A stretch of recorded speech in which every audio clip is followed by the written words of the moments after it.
of Book 1, Everything You Know Is Wrong, Human Origins.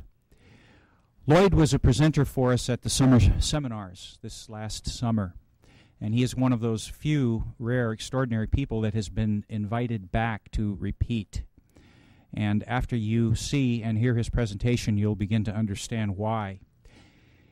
He's a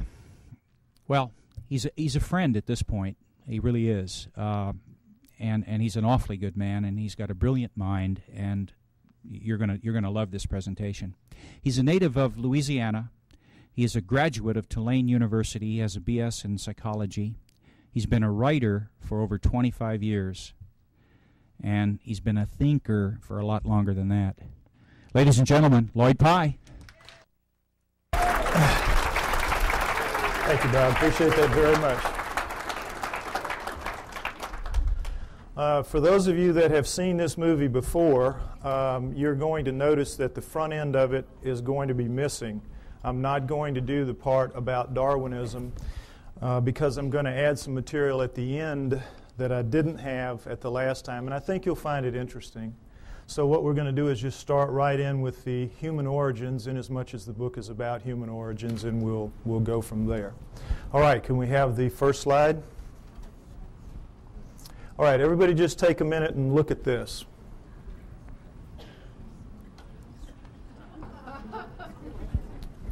Wait, that's right, I don't need to do that. This is what we're all told is how we began as human beings.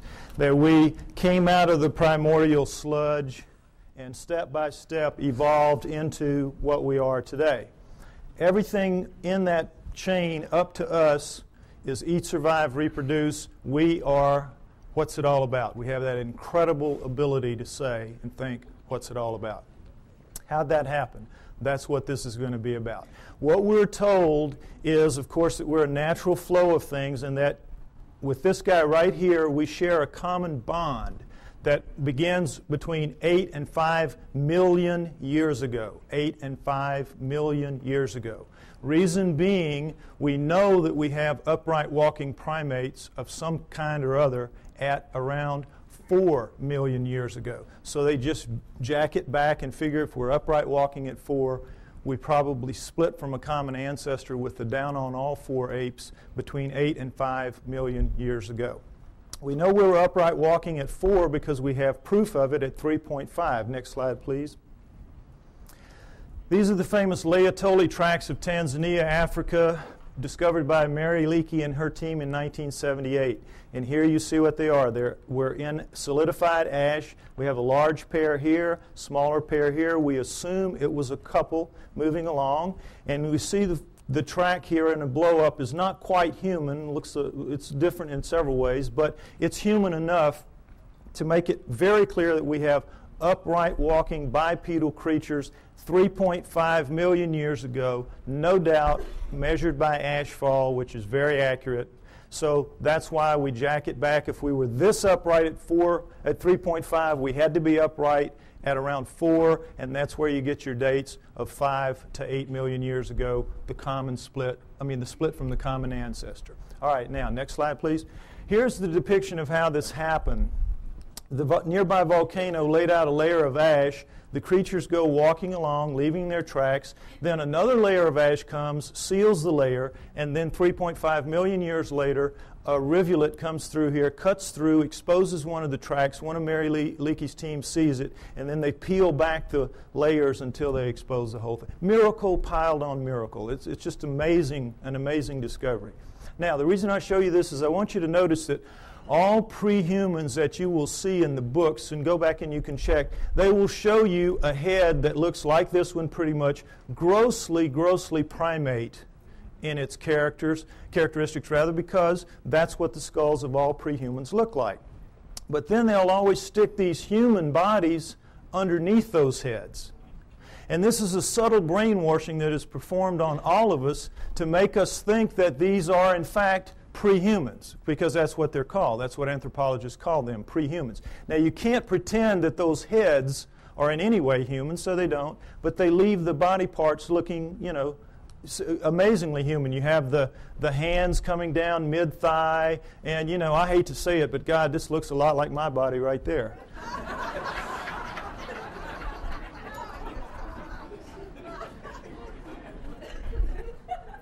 Point is, we're all being misled by these depictions, and notice them continually.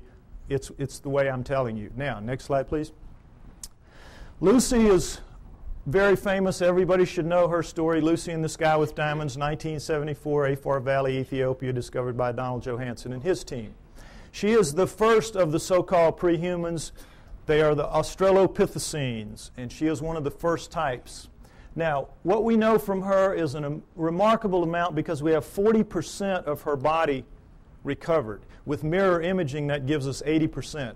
It was so much more than any other fossil at the time. It was just amazing. So we know a lot about her. She stood about 3 feet 6 inches to 3 feet 8 inches tall. Very diminutive relative to us. But her bones, all of her bones, are much more robust than ours. Her upper arm bone here, for example, which is much longer than ours would be if it was a human that size. This arm bone it would end about right here. Also, it would be about that thick. So we can see she's much more robust than we are in all of her dimensions. She has the head of a chimpanzee, which we cannot tell from her skull, as you can see, but from others like her. Head of a chimpanzee. But we do know that she walks upright because we have her hip joint and her pelvis, and we have particularly her knee joint, all of which are amazingly human. So we know she walked upright, no question about it. She was an upright walking creature. Just didn't have bones that looked anything like ours, or a head for that matter. Now, one other thing I want to point out about this is the people that are paid to go out and find these fossils, these pre-human fossils, are paid to find pre-human fossils.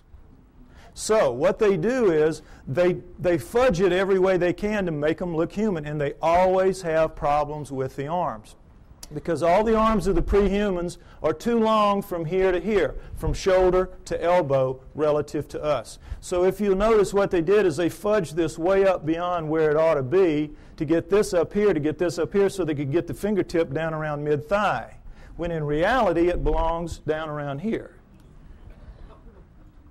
Keep these little tricks in mind. This is all part of the subtle brainwashing campaign that is waged against you to make you believe that they're telling it to you straight about how this all happened. Okay, next slide. All right, as I said, these are the first 4 of the Australopithecines, and Lucy is one of the first kind, Australopithecus afarensis. We have Africanus, we have Robustus, we have Boise. All right, we have basically a pair of upright walking chimpanzees, upright walking gorillas. You can see that, length of face, width of face, and sagittal crest, which modern gorillas have. It's that ridge of bone where their muscles attach to the tops of their heads. So from 4 million years ago to approximately 2 million years ago, we have a pair of upright walking chimps, a pair of upright walking gorillas, and that's it. Okay? Now, at 2 million years ago, we have a transformation. We are told it is a transition, that somehow the Australopithecines segued into the next creature, which is Homo. Homo meaning man. You will see they are indeed more man-like than are the Australopithecines, which are clearly primates, upright walking primates. So, we have this changeover from Australopithecines to Homos. We're told that it is a transition, it is a transformation, as you will see with this slide. Next slide, please. Okay, here we go. Australopithecine, early Homo. Notice, if you will, this is not a transition. This would require 20 or 30 gradual changes to get in from this to this. It is an overnight change. It is just sudden. Boom. The Homos are here. I don't mean that like it sounds. Okay, next slide. All right, the Homos are here. Here we go. The Homo habilis, Homo erectus, Homo archaic, Homo neanderthal, and then Cro-Magnon, Homo sapiens, us. Notice Neanderthal man going back and through the Australopithecines don't look anything like us. Nothing. Here we sit right here, another transition. Now remember, we had 4 million years Australopithecines, approximately 2 million years. There's some overlap in here. And then here, 120,000 years ago only, boom, here we are. Suddenly, overnight, looking nothing like anything that has come before. The bones of all of these creatures are much thicker than ours, just like Lucy's were. And in every way, the shapes are dissimilar. They do not have, it's hard to tell looking straight on, but they have no foreheads. Their foreheads go straight back off their huge brow ridges, neither of which we have. We have nice forehead here. We have no brow ridges. Huge, round, nocturnal vision eyes. So did the Australopithecines. These are primate eyes. Primates have this kind of eye. Huge, wide nasal passages indicating a big flat nose spread across the face. We've got our little uplift of bone sticking our nose off our face. We have rectangular, small, reduced eye sockets, very poor night vision. A dramatic change has occurred. The upper jaw sticks off the face. Ours squished in. Nothing like us. Next slide, please. Profiles show the degree of change is startling. Prognathous mouth, no chin. Prognathous mouth even more so, no chin, and then suddenly flat mouth, nice chin. Look at the change through here. Australopithecine, Homo erectus, Cro-Magnon. This is as big a leap from here to here as from here to here in anatomical terms. A light year, a light year. This is not a transition. These are transformations, despite what you are told by anthropologists. Next slide, please. Now, am I making it sound my way just because the heads go that way? No, let's look at a whole body. This is a Homo erectus called the Lake Turkana boy. Homo erectus, Lake Turkana boy. Now, notice, if you will, this guy's about 12 years old. His molars have not erupted yet. He already stands 5'8". He's going to grow to 6'6", maybe 7 feet in adulthood. We don't know how they grew. But already at 12 years old, he is a physically robust creature. Every bone in his body at 12 years old is far more robust, thicker, stronger than any bone in Arnold Schwarzenegger's body today. True. Now, why do you, notice too, if you will, the length of his upper arm. And he has some shoulder socket here, so they had to put it in the right place, so that forced them to put the fingertip pretty near where it belongs. It belongs a little bit lower, but pretty close. Now, what are bones like this all about? What's the deal here? Why are they so robust? Your bones are a function of the torque your muscles can generate. Your bones have to be able to withstand the pressure that your muscles can generate. And if not, your muscles would break your bones. So when you're looking at bones like this, you're looking at an incredibly powerful creature. What are you looking at? You're looking at primate bones, primates of the earth. This is how the primates are built. Gorillas, chimps, right on down the line. They are incredibly strong relative to us, are the primates. 5 to 10 times pound for pound. They can come, they'll come right out of the mother's womb, reach up, hands and feet, hook onto her belly, and she walks off. And they can hang on. Anybody's had a pet monkey knows what I'm talking about. Next slide. Okay, this is a chimpanzee minus its hair due to disease, so you can see the musculature in here. And the strength of these things is amazing. Amazing. You could take a male chimp like this, not a gorilla, and put it in a room with Mike Tyson.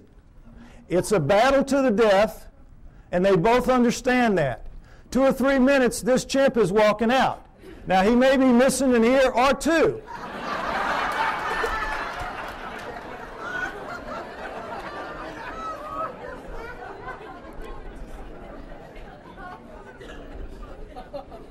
But the chimp is walking out. The chimp can tear him limb from limb, literally, apart. Understand that. Primate strength is nothing at all like human strength. Next slide. Same thing for Neanderthals, our supposedly closest nearest kin until just recently. Neanderthal fingertip bone, human fingertip bone. Segment of Neanderthal thigh bone, human thigh bone. Look at the difference. Not even close. This is quarters to dimes, shovel handles to broomsticks. No comparison. Our supposed, and we used to be told absolutely, they insisted, they swore. We came directly from those guys. Even looking at this kind of evidence, that is what they insisted. Why? Because they have to explain it in terrestrial terms. Understand that science is hamstrung. They've painted themselves into a corner. They have to explain everything in terrestrial terms. They do not allow for outside intervention, whether that outside intervention is extraterrestrial or divine. And so they have to come up with explanations like this to suit the data, which doesn't at all support their conclusions. Okay, next slide. All right, here's the drawing that shows it a little more accurately what the prehumans are vis-a-vis the humans. Notice that in the drawings the hands are down pretty much where they belong relative to ours. Also notice the rib cages are the upside down funnels of primates in the prehumans as opposed to ours. What's the situation there? Well, you can't tell it very well from here, but all of the prehuman heads are stuck on their bodies like that, the way primates are. Their heads are down in on their shoulders. Only we have that elevated neck sticking our head up off of our torso. They also have that extra arm length and that extra power, and so they need a bigger fulcrum up here to wing their arms and do what they have to do. So all of that extra muscle mass plus the head torque down in there squeezes out the room, and so you're going to get that pinched off triangle that primates have. And we, with our shorter, lighter arms and lighter bones, we don't need all that muscle mass, and we got our heads sticking up, so we have a completely different rib cage. I want you to understand that. Now, the main thing to understand here is there is not a single human bone in the so-called prehuman fossil record. The main thing I want you to understand, there's not a single human bone in the so-called prehuman fossil record. And guess what? Anthropologists will not argue the point with you. An idiot can see it. An idiot can see it. All you got to do is point it out to them. Well, they know that. So they say, you're right, you're right. There's not a single human bone in the prehuman fossil record, even though we insist that these are indeed prehumans.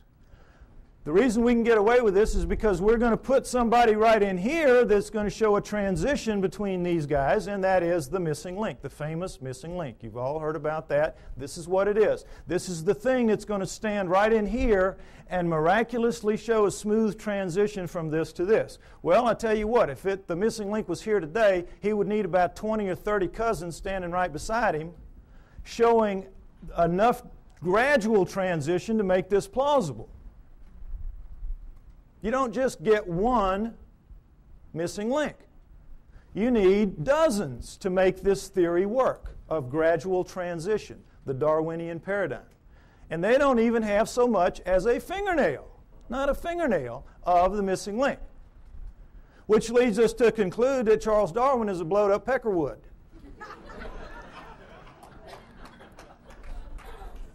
However, they will not concede that fingernail that's missing in that direction. Darwin's still intact, everything's still okay. Missing link's going to show up. It's been 140 years, not yet, but he will show up. Okay, next slide. All right, the throat thing, I want you to get that clear in your mind. Notice, if you will, this is a standard primate throat, and of course this is our throat. A complete redesign, complete. Not least of which is the fact that they can breathe and eat and swallow and drink at the same time and not choke. We, of course, you know what happens when we do. The peas come out of our nose when we start coughing. Okay, so the point is that primates with this kind of throat can make tremendous amounts of noise. Anybody's been to a monkey house or, at the zoo, you know what I'm talking about. Hoops, hollers, screams, howls. They know no limits. They can just puncture your eardrums, some of them, howler monkeys particularly. But they cannot do the thing that we can do with our throats, which is what I'm doing right now, this minute. Break those sounds into little bitty pieces. It's called modulating. They can't modulate. They can't speak. And try as we might to teach them to speak, and we do. You know, Coco, they've been working for her, 20 years now? Up to maybe 3,000 words. You could put her in a third grade class and she could probably be valedictorian. But she can't speak. She can't speak, and she's never going to be able to because she doesn't pack the gear, as they say in the military. She doesn't pack the gear and never is going to. No primate is. We are completely different and completely special because of it. Next slide. All right, now, so here's what we're left with. This supposed smooth transition right on through from the early ones to the later ones, including this. Now, you can see, I hope, that all that's really happening here is the brains are getting bigger. And it's harder to tell because the Neanderthals and the archaics, their brains are expanding back here in what's called an occipital bun. But they're getting bigger every step of the way. It surprises most people to find out that Neanderthals had bigger brains on average than we do. 1,500 cc to 1,400 cc. Bigger brains than we have, Neanderthals. We shrunk somehow and got so much smarter. Figure it out. Point is that we're told that all these guys went extinct at 30,000 years ago because that's when we see the last Neanderthal. It's when we find the last Neanderthal fossil, 30,000 years ago. Okay, so they went extinct and that's it, and we're left behind. We were told for a very long time that we appeared at 30,000 years ago. That Cro-Magnon appeared right as the Neanderthals ended, so it was a real nice fit. You know, we appeared somehow, we killed them all, and that was it. Transition, we took over the lease, and that was it. So, the reality then later proved to be that these guys existed at least 120,000 years ago. These guys existed down into 30, so you got this huge overlap of nearly 100,000 years where they're living basically side by side on the planet and not killing each other off. So that one kind of went out the window, so they said, all right, so we didn't evolve from the Neanderthals, we evolved from the Homo erectus. You saw the Lake Turkana boy and how much we look like him. We evolved from him now. That's the new theory.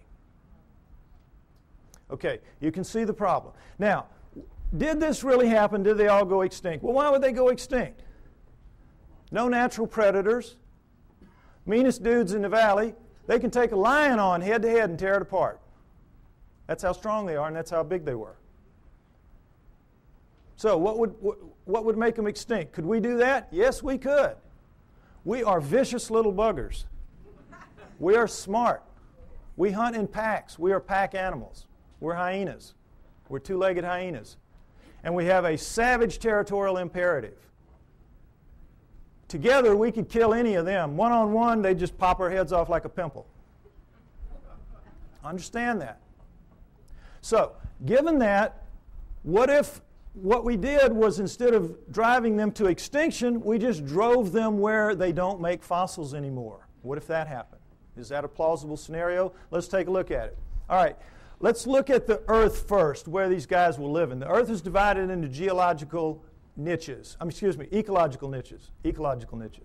You have the prairies, the savannas, the grasslands, the lightly wooded areas, primo niches. That's where everybody like us would like to live. You know, it's comfortable.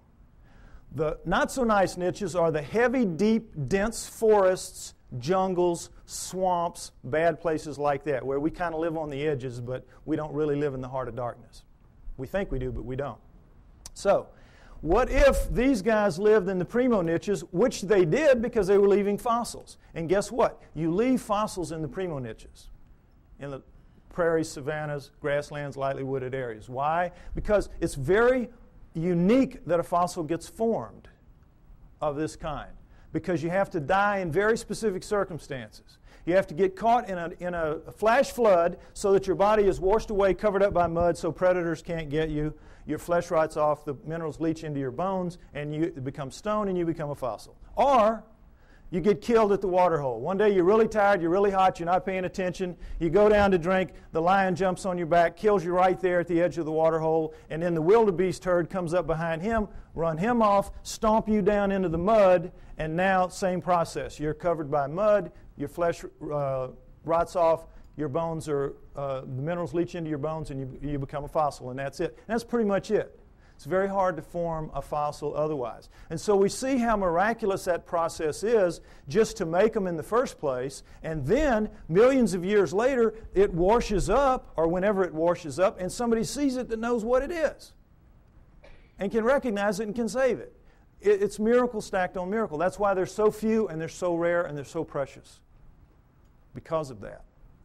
Now, understand this, that in the deep woods and jungles of the world, they don't make fossils. Doesn't happen. You get your water out of the environment. You don't have a water hole. You get out of your food and things like that. It will surprise you to know that there is not, to this day, a single solitary fossilized bone of a chimpanzee in the world that we know about. They just don't make fossils. So, instead of them all going extinct, why don't we just postulate that they lived in the primo niches? This guy arrives sometime prior to 120,000 years ago when he starts leaving fossils, and he issues an eviction notice to all of these. Get out of town. We're here. We're taking over.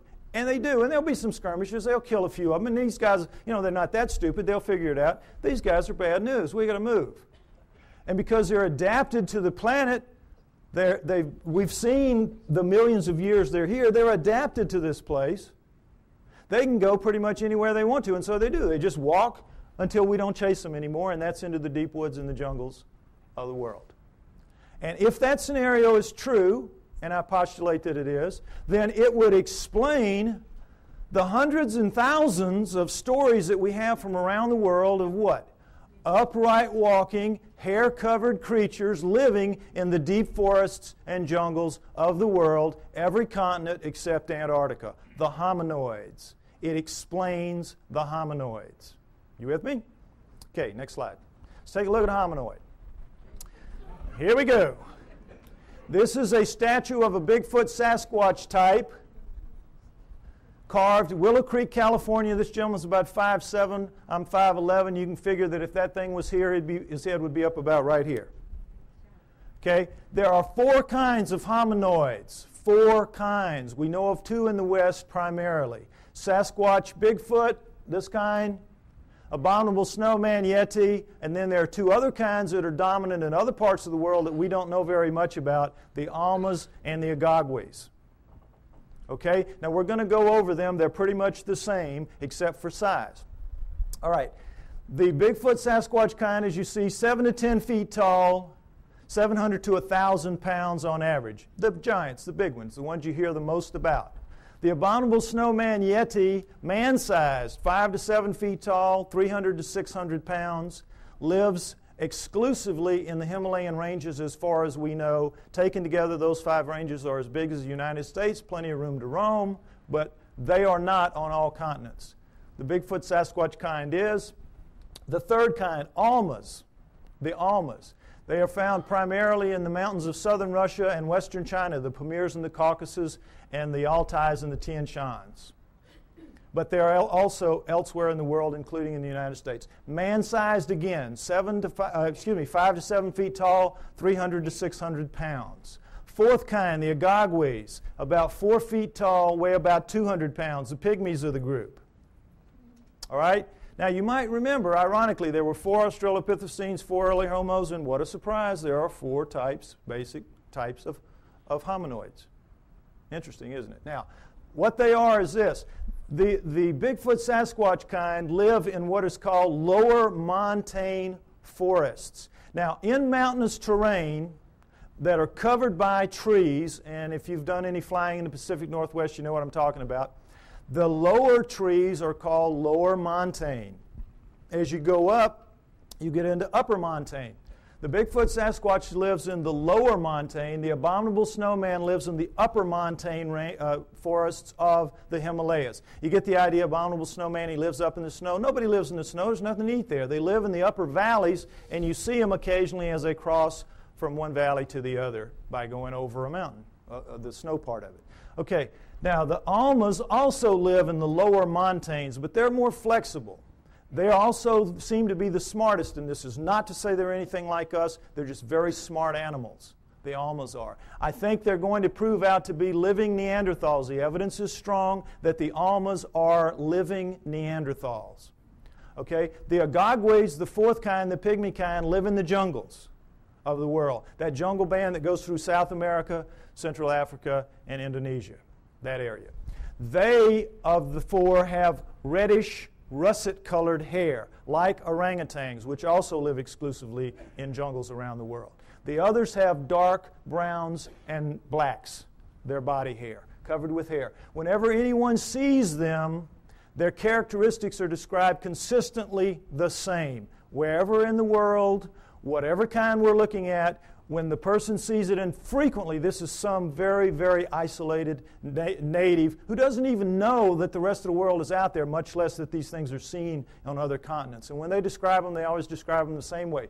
They say, no forehead, huge brow ridges, big round deep-set eyes, big flat nose, although this one isn't so big, but big flat nose up against their face, mouth sticking off their face, no chin, head tucked down into their torso, very long arms dangling around their knees, very thick, muscular, robust bodies, and covered with hair from head to toe.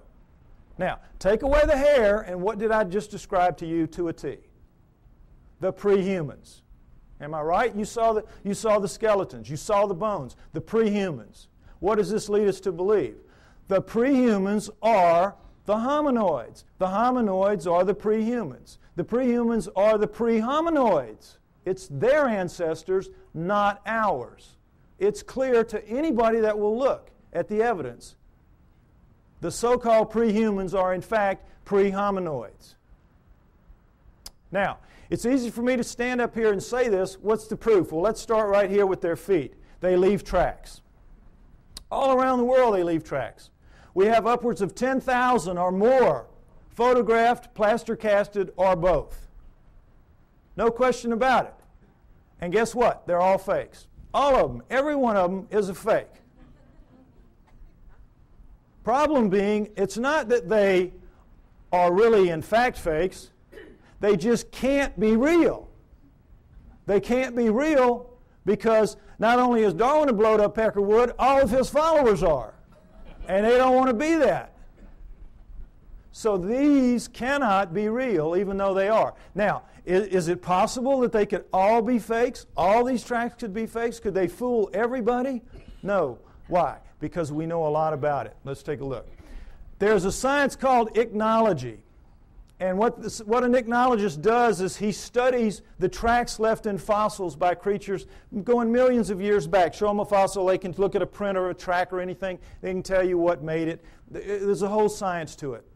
If you go back into prehistory, all of our primitive tribes, the one thing you had to pass on to your children was how to read the tracks in the area and know what they were, so that they could feed their family out of the environment and so they could keep from feeding some wild animal's family. Very important. If you took everything we knew about, remember Tonto and those Indians, boy, they could just smell a track and tell you 20 things about what made it. We know about tracks. And this is two of the basic things we know.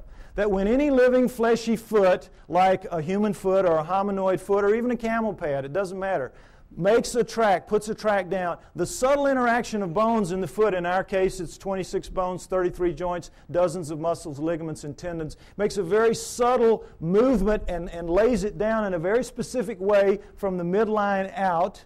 And so it leaves a distinctive print with little lines in here called compression lines. Next slide.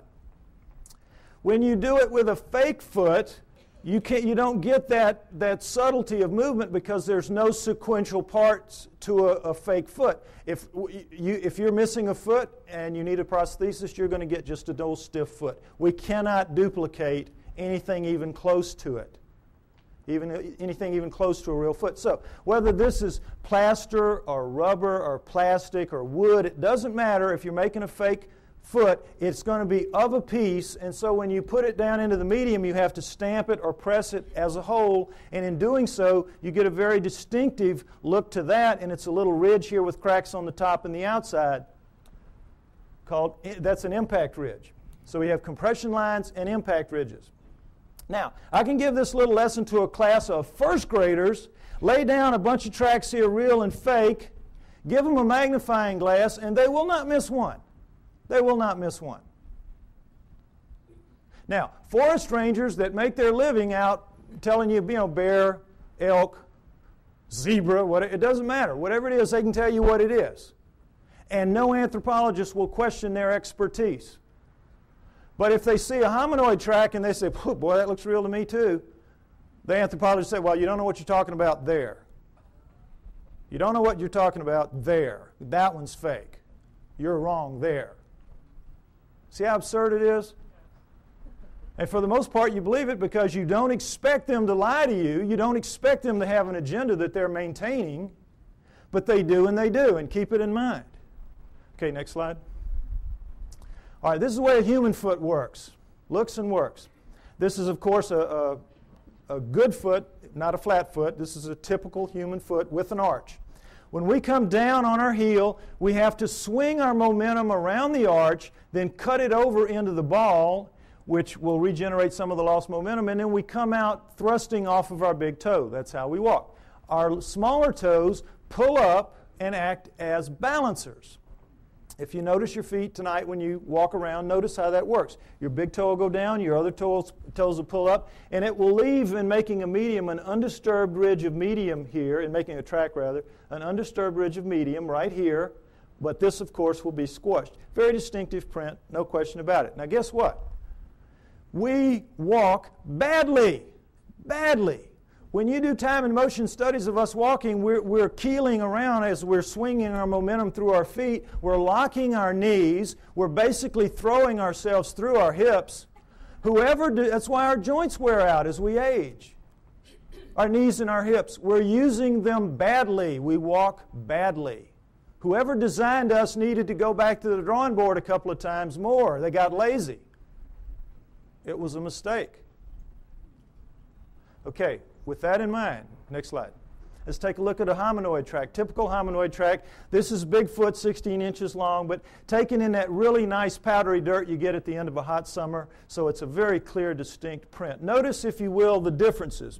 We have a midline about right here, ankle shifted very far forward, heel extended back here and very much widened, forefoot shortened very much and widened, all 5 toes looking about the same shape, ironically, square, and all 5 toes acting as balancers because you have medium all the way through here. So you're getting the forefoot thrust coming out completely of the ball area, which is dented in, and it's like a 2-part motion, sort of. So they have a completely different foot. It's a completely redesigned foot. Why? Completely redesigned creature. Much bulkier, much heavier, much denser, much more robust. So you need a different kind of foot. No arch is going to support that kind of weight, so you have no arch. Now, the funny thing about most real, quote, fake tracks is that the local yokels who make them make big human footprints and go out stamping those around. So, immediately, they don't even have sense enough to know you got to do it, make a completely different foot. But the main thing to notice here is, remember, in our motion, we walk here, we go here, we do this, and we're very awkward. Look at the line of thrust here. Straight shot. What does this tell us? He walks right. He does it better than us. He does it the way it's supposed to be done. He or she does it the way it's supposed to be done. Isn't that interesting? Next slide. Okay, this is something else that the best hominoid tracks have. Dermal ridges. Now, it's kind of hard to see, but dermal ridges are your fingerprints on your feet. Fingerprints on your feet. This is why they take a baby's footprint when it's born. Finger's too small to deal with, just stick its foot on. Same thing. Individual, unique. Dermal ridges. And there you... Oh, I think my battery's running out. Oh, no. No, when I put it down here, it goes out. I may need a replacement part here if anybody's got one. Yeah, I know, but I think it's just because I shook the battery a little bit. All right, anyway, the point is that whoever's faking these things out around the world, thousands of them, is taking the trouble to make articulating feet that if they would just put on the market, they could make a fortune in the prosthetics industry. And then they're taking the trouble to incise dermal ridges when lasers would have a hard time doing this. I mean, criminals, if this was easy to do, criminals would get their fingerprints fixed, would they not? Instead of cutting them off. Lasers really couldn't do this kind of work, I don't believe. Okay. Okay. Thank you. No, I got it. I'm going to go with this one for now. Okay. So, you with me? It's a conspiracy to end all conspiracies, this making the hominoid track conspiracies. What I'm trying to get you to see is that is in fact absurdity piled on absurdity that they're asking you to believe. And again, for the most part, you do believe that. Most people who came in here today probably believed everything that the tabloids have to say about the hominoids. Problem being, if the hominoids are real, what does it mean? We are off the flowchart of natural life on Earth, and they don't want that to happen. Neither science nor religion. So in this instance, they hold hands and walk down the path together. Okay, next slide. All right, check this again. Comparison, Bigfoot track, plaster cast, human foot, just to get this in shape in your mind again. Next slide.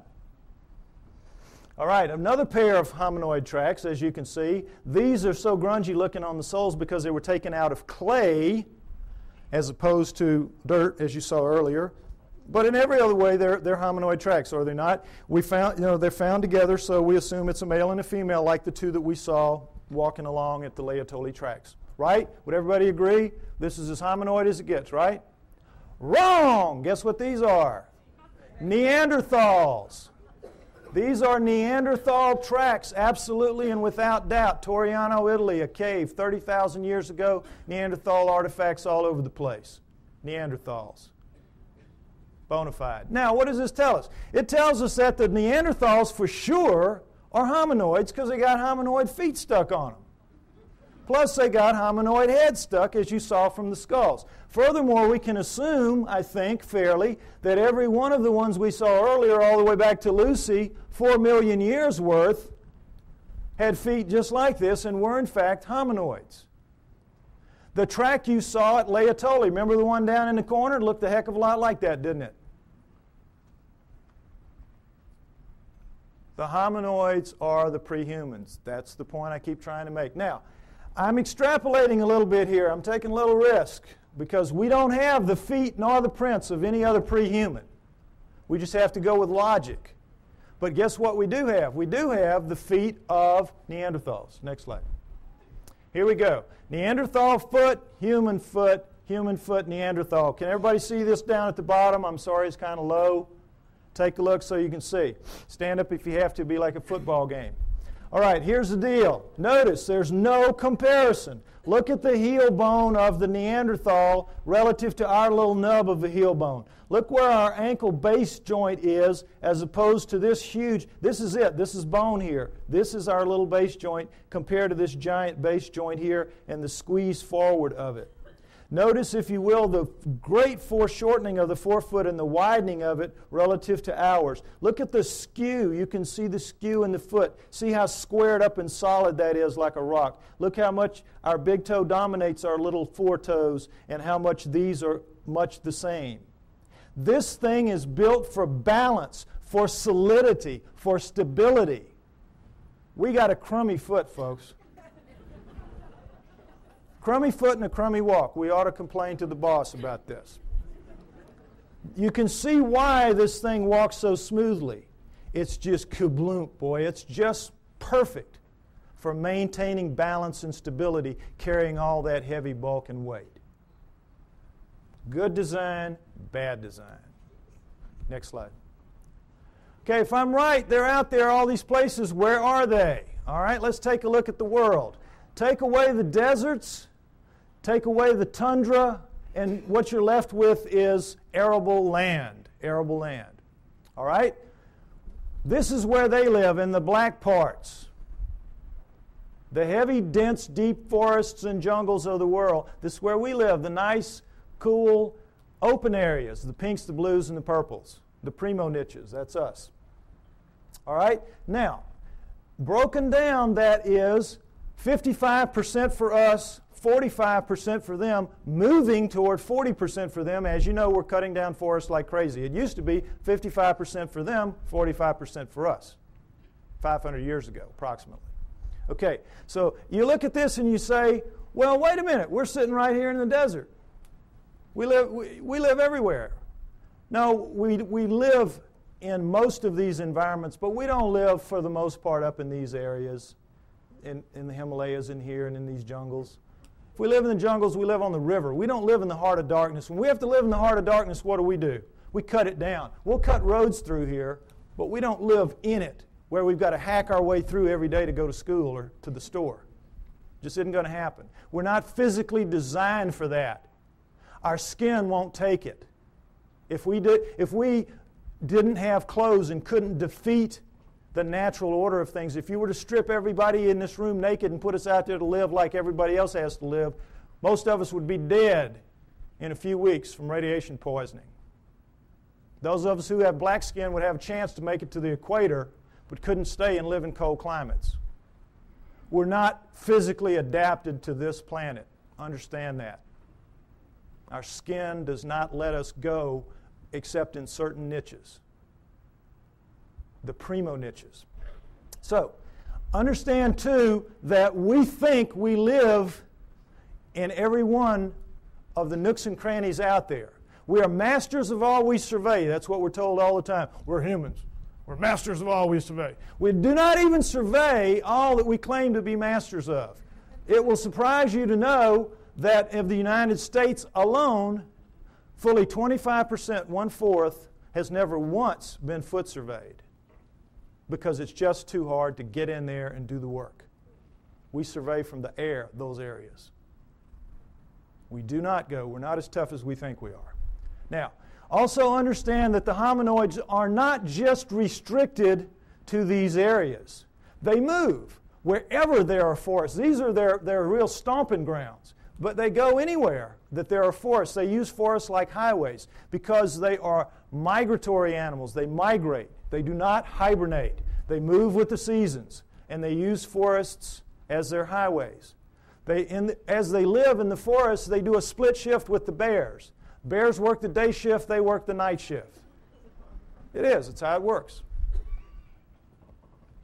Also understand that of the 5,000 quality sightings that we have in the United States and Canada, now I'm not talking just, skimpy ones. I'm talking good quality sightings, 5,000 in the last 50 years, half have been east of the Mississippi River.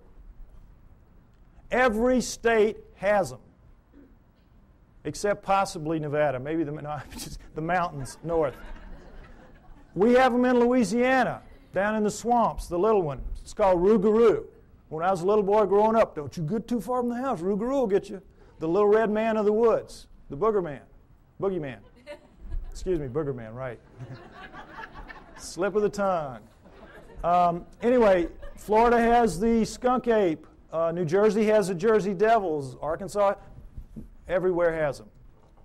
I bet you every one of you have heard stories about this from your state. They're everywhere. And it's the same around the world. They share the planet with us. Okay, next slide. So, you say to me, well, okay, by George, we're humans. Why don't we just go out there and get one? Even so, we can do anything. Why don't we just mount up and go get one if there's so many of them out there? All right, panda is a perfect example of what the problem is. The panda was last century's hominoids. Rumors would come out of China of this black and white bear that ate bamboo. And, of course, every PhD in the world sitting behind his little desk does not even have to get his fanny up out of the chair to say, well, forget that. We know they have black bears. We know they have brown bears. We know they have white bears. But they're all carnivores. No vegetarian bears. You kidding us? Ridiculous. And then in 1869, a French naturalist goes to Sichuan province, China, and sees the hide of a freshly killed one hanging on the wall, and he knows they're real. So every zoo and museum mounts up the expeditions that you would like to see mounted up today to go out to find the next panda and bring it in. Serious. Now we're talking Sichuan province, an area the size of the state of Arizona, very mountainous, hilly terrain, difficult terrain, covered with bamboo rather than woods, but in every other respect, like the environment that hominoids will be found in. How long do you think it took those teams? And this is back in the 1800s where people really knew their way around the woods. How long do you think it took? 60 years. And quit giving away my punchlines. Don't do that anymore.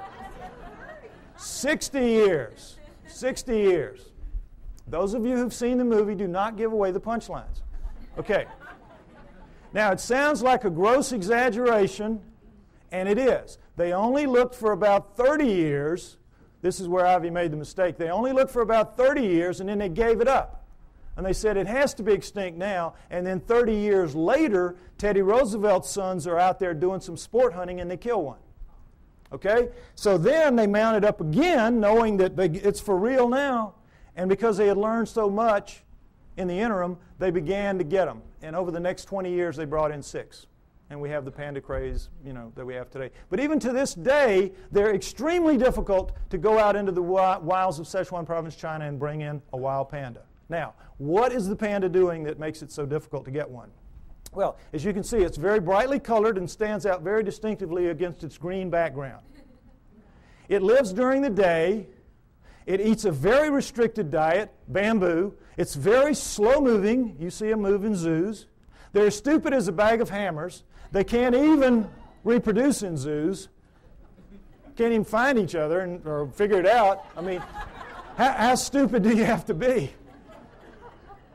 Anyway, the point is, they're not doing anything. They're living their lives, and the problem lies with us.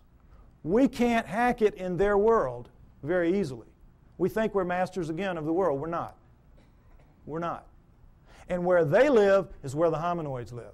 And the hominoids are bigger, faster, stronger, operate at night, eat anything in their world. They can hear better, see better, and I'm absolutely sure think better than we can.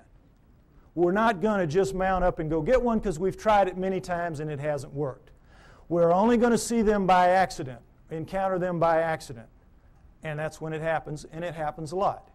We have good evidence on record of these encounters. Next slide. We're going to go over a few. The famous Patterson film, Roger Patterson took a film of a female hominoid walking along a creek bank in 1967, October. You all saw this, well, not all, but some of you saw this recently on a television program called World's Greatest Hoaxes. All right? That itself was a hoax. That program was a hoax. I wrote a long email about this, and it's on my site if you'd like to read it, www.lloydpie.com. It's a defense of the Patterson film showing what they did not talk about in that program, trying to make this film look like a hoax and pick on it, as people will do occasionally. There's no doubt that this is a bona fide film for a number of reasons we're going to go over. All right. First of all, it was a bright sunny day, as you can see. What happened was the sun was shining such that it was glinting off of her shoulder and thigh as she walked, and you could see her muscles rippling in her shoulder, in her thigh as she walks. In good slow-mo close-up, you can see that, which they did not provide in that program. All right. If that's a person in a suit, the suit has to be glued to naked skin. In the gluing process, you lose that flexibility, that ripple. The only thing that looks like this does in this film is real skin over real muscle working. So we could stop right here, it's real just based on that. Right there. But we don't have to stop.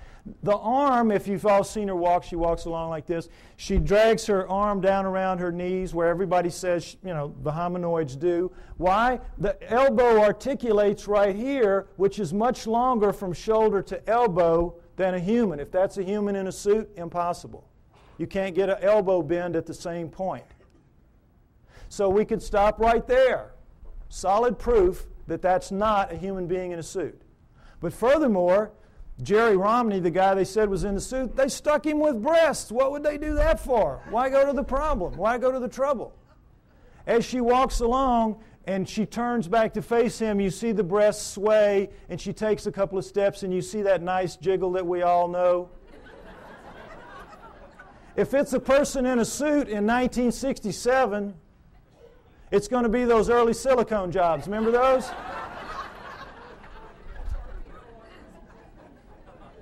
Absolutely real right there. Furthermore, she left tracks in the hard-packed sand of the creek bed. 1 inch deep. We have pictures, we have casts. That cast you saw earlier of the cast in the foot, that was her foot. No question, inch deep, walked a 200-pound man beside her not long after. He sank about 1/4 of an inch. So we know that as she stood there doing this, she weighed 600 to 800 pounds. Fake that. That's got to be a real lead-lined suit. 600 to 800 pounds as she walks. So we know that it was a legitimate film. Furthermore, as they pointed out in the program, with the fake films, they can never tell you where it happened and who did it, who took it, because they don't want that guy to be grilled and they don't want experts to go and measure one limb here and know how tall it really was. What Patterson did was he went right out fast as he could and begged every expert in the area that he could call, every anthropologist and zoo person, come out, bona fide sighting, please bring dogs. And you don't want to bring dogs because these things have a very powerful body odor that even tracking dogs will recoil from. If it's a person in a suit, it's like the suit's not even there. The dogs are after it. Patterson did, of course, no expert came. Needless to say, they never do. You can't get them to go because they know what will happen. A young man named Grover Krantz went out early in his career as an anthropologist, took a look at one, and he said, it looks real to me. And it's 30-some-odd years later, and I think he's still trying for tenure. They've made a tremendous example out of Grover Krantz for what happens to people who side with the enemy in this issue, which is a very volatile, very sensitive issue. Okay? So no experts would come, needless to say. Patterson did everything right that he could except film something that could be real. Other than that, he was great. Okay, next slide.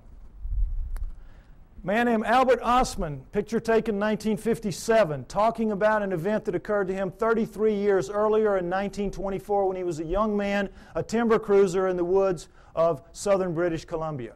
He's taking some time off. He's out looking for gold mines, lost gold mines. He's sleeping in his sleeping bag one night, and suddenly Big Hand picks him up, shoves him to the bottom of the bag, slings him over its back like Santa's bag of toys, and scoops up his camp stores with the other hand and walks off with him. He is captured by a Bigfoot.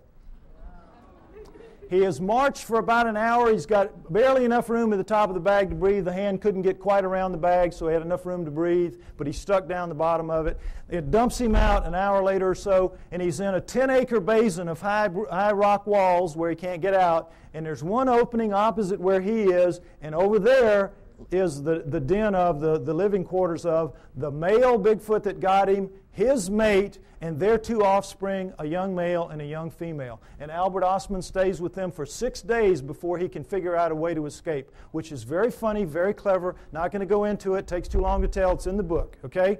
But he gets away. The point of the story is not how funnily he escapes, but that he doesn't tell anybody for 33 years. Keeps it to himself, thinking everybody would think he was crazy, which they would do. And then in 1957, he reads an affidavit in a paper by a man who saw one picking berries, and the man said, if anybody has an experience like this, would you share it with me? So Ostman writes him a letter and says, this is what happened to me. Well, when people found out what happened to him, the roof fell in on the poor guy. Experts came in from all over the world. He had to take lie detector tests up the wazoo. You know how it works. And so you know that when you're telling a story, a long, detailed story, and it's a lie, you can't keep the details straight. You're going to goof it up, and they're going to figure it out sooner or later you're telling a lie. He never goofed up. He passed all his lie detector tests. No, anybody that had anything to do with him, just read the testimonies, say he was absolutely A+ straight-up guy, telling a true story. Next slide. The famous Minnesota Iceman. Ice Child is more like it. This was a juvenile Bigfoot killed by a man named Frank Hansen in the woods of northern Minnesota. Ironically, in 1967, the same year that Patterson filmed his Bigfoot 2,000 miles away. All right, now, Frank Hansen shot it in the back, blew out that nice hole in its chest, dropped it, severed its spine, dropped it down. It pulled its arm up to protect its face from him, as you can imagine, shot it through the wrist, through the left eye, blew the right eye out onto its cheek, and blew out the back of its head. Coup de grace, killed it dead. At that moment, 1967, Frank Hansen could have changed history. He could have taken this thing, crammed it down the throats of science, and we would not be having this discussion today. We would all accept hominoids as a reality from that point forward. No problem. But Frank Hansen was not that kind of man. The kind of man he was, he saw the opportunity. He bought a 7-foot floor freezer. He threw the body in there. He filled it up with water. He froze it. He put a piece of plate glass over it, and he took it around to shopping malls and county fairs for about 12 years, from about 1968 to, about 1968 to about 1980. Did anybody here besides me see it when it was out? There's always people that saw it. Okay, so they can tell you that it was the real deal. Okay. Now, what you saw if you went and paid your buck to see it was this thing laid out, and you could see it's kind of snowy, milky ice right here, but where you could see it was like glass. It was like air. It was clear. You know how ice can be. So, you could see very clearly that this was an living dead thing laying in front of you. But don't take my word for it. Take the word of a man named Ivan Sanderson. When Frank Hansen was trying to get publicity for this, he allowed Ivan Sanderson, a true zoologist and a great cryptozoologist, to study this thing for 3 full days.